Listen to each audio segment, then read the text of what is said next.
अजित पवारांचा अपघाती मृत्यू झाला आणि त्यानंतर आरोपांचं सत्र सुरू झालं. शंका घेतल्या जाऊ लागल्या. सुरुवातीला सोशल मीडियावरून कट्ट्यांवरून अफवा पसरत होत्या, पण त्यानंतर रोहित पवारांनी पत्रकार परिषद घेतली आणि अजित पवारांचा घातपात झाल्याचे आरोप प्रचंड चर्चेत आले. रोहित पवारांनी हा अपघात नाही घातपात आहे आणि याबद्दल विमान कंपनी VSR, हँडलर कंपनी रो आणि पायलट कॅप्टन सुमित कपूर यांच्यावर आम्हाला संशय आहे असा आरोप केला. त्यांचा आरोप चर्चेत असतानाच अजित पवारांच्या विमान कंपनीच्या विमानातून प्रवास करत होते त्या कंपनीमध्ये सुद्धा एक अदृश्य हात आहे. आर्थिक व्यवहारांची चौकशी न झाल्यास सत्य समोर येणार नाही असं विधान संजय राऊतांनी केलं.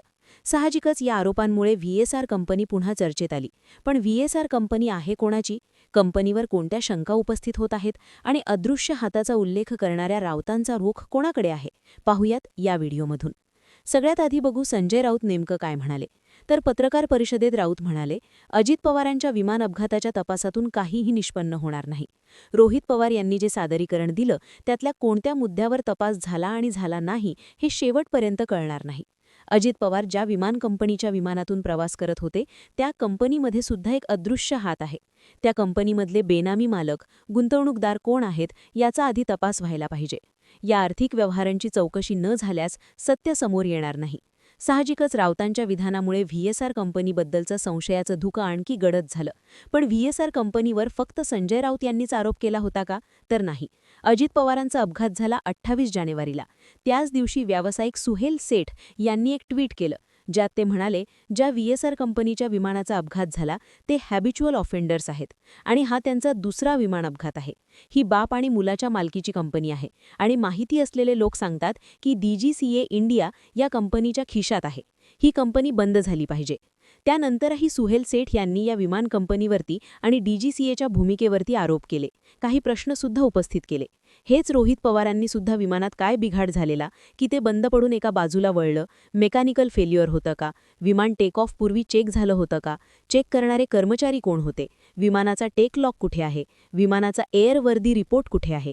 विमानाचं रुटीन मेंटेनन्स झाला नव्हता का? कोणी केला होता? हँगर CCTV का मिळाले नाहीत? विमानाचा हेवी मेंटेनन्स कधी झाला होता? त्याचा रिपोर्ट कुठे आहे? असं म्हणत VSR कंपनीवरच प्रश्नचिन्ह उपस्थित केलं होतं. पण VSR कंपनी आहे कोणाची? तर विजय कुमार सिंग, सिम्मी सिंग आणि विस्टा सेल्स प्रायव्हेट लिमिटेड या कंपनीचे मालक.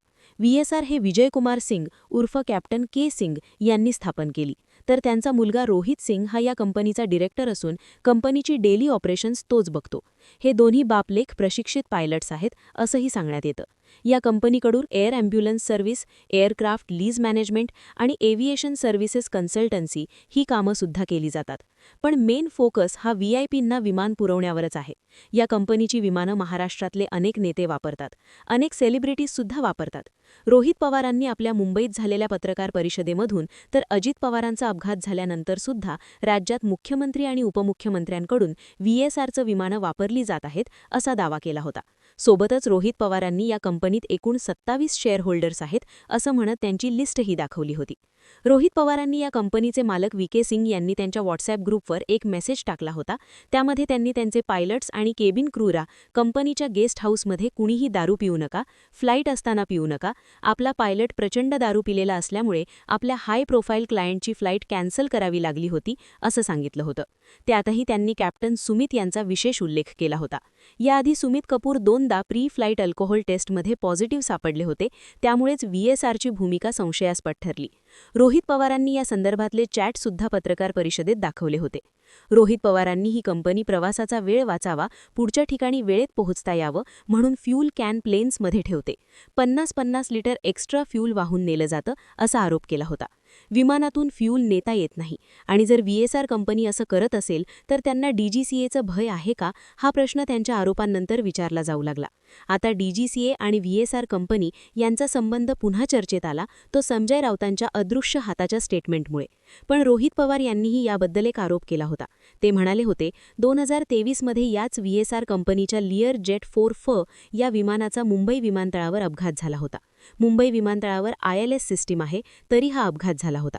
या अपघाताची चौकशीसुद्धा DGCAकडेच होती. पण अजित पवारांचा अपघात झाल्यानंतर चौकशी लवकरात लवकर पूर्ण करण्याचे आदेश देण्यात आले.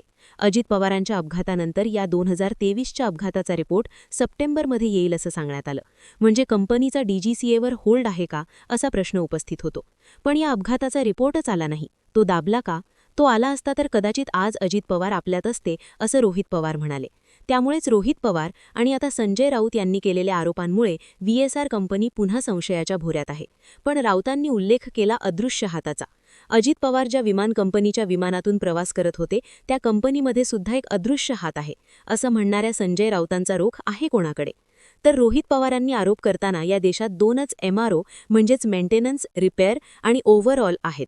एक मुंबईच्या आसपास आहे, प्रफुल्ल पटेल साहेबांची मालकी आहे त्या MROची, असं आम्हाला त्या ठिकाणी कळतंय, आणि दुसरं दिल्ली साईडला आहे. पण या कंपनीकडे एक वेगळा MRO होता असं म्हणतात. ते स्वतःच्या कंपनीच्या माध्यमातून ही सगळी 27 विमानं मेंटेन करत होते. पण जर MRO 2च असतील तर ते लोक कोण आहेत जे लोक या VSR कंपनीतच काम करतात? पूर्वी ते कुठे काम करत होते? कोण आहेत ते? असा प्रश्न विचारला होता. MRO इंडस्ट्रीमध्ये प्रफुल्ल पटेल यांचे चिरंजीव प्रजय पटेल ॲक्टिव्ह आहेत. त्यांच्या कंपनीने अदानीच्या कंपनीसोबत पार्टनरशिप केल्याच्या बातम्याही आल्या होत्या. त्यामुळेच संजय राऊतांनी पटेलांवर निशाणा साधला का अशा चर्चा झाल्या. कारण प्रफुल्ल पटेल यांचा भारताच्या एकूणच एव्हिएशन इंडस्ट्रीवर असलेला होल्ड सर्वश्रोत आहे. त्यातही त्यांचे चिरंजीव MRO इंडस्ट्रीमध्ये आहेत. VSR कंपनीने आमच्या विमानांचा मेंटेनन्स आम्ही स्वतःच करतो असं सांगितलं असलं तरी याआधी रोहित पवारांनी MROमध्ये 2च कंपनी आहेत, त्यामुळे इकडचे कर्मचारी तिकडेच जाणार ना अशी शंका घेतली होती, ज्याला आता संजय राऊतांनी पटेलांचं नाव न घेता बळ दिल्याची चर्चा आहे. पण खरंच या विमान कंपनीशी, त्याच्या मेंटेनन्स संदर्भात काम करणाऱ्या कंपनीशी कुणाचा संबंध आहे का? राऊतांचा रोख असला तरी तपासात काही पुढे येतं का हे पाहणं महत्त्वाचं ठरेल. तुम्हाला काय वाटतं? राऊतांचा रोख कोणाकडे असेल? तुमचे मत आणि प्रतिक्रिया कमेंट करून नक्की सांगा. आणि माहितीपूर्ण व्हिडिओज पाहण्यासाठी गर्जना मराठी या YouTube चॅनलला सबस्क्राईब करायला विसरू नका.